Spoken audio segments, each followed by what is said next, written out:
tregoia botatzea. Presoen lagunai. Izan ere, badira 25 urte, urtero, Euskal Jai karroza ateratzen dugula. Hau da marka. Zenba jende pasatu ote da gure karroza azkeneko 25 urte hauetan? Zaila da jakitea.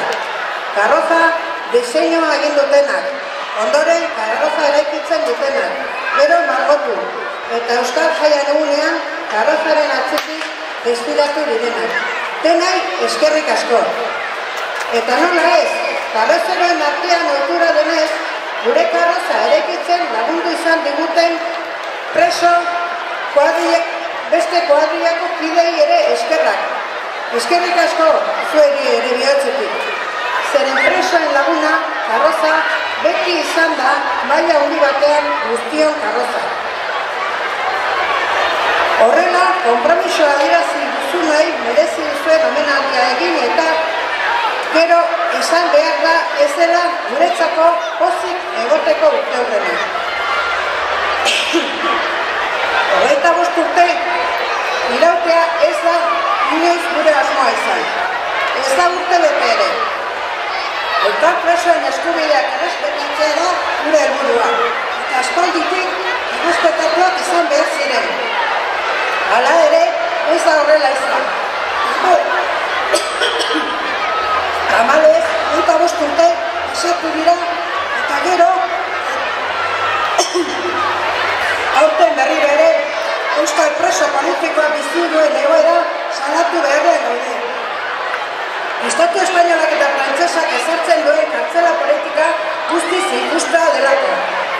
Isolamendua, dispertsioa, bakartzea, asistentzi mediko eza eta abar luze bat. Gaur egun kartzela politika akar hori bere horretan mantentzen dute. Eta aurten berriro gure karroza preso politikoen eskubidea errespetatzeko eskatuko dugu. Baina aurten azkeneko urtea izatea espero dugula adierazi nahi dugu bihotzez. Inoiz baino arrazo gehiago ditugu gure aldarrikpenak jarraitzeko. Euskal presoak Euskal Herrian egon behar dute.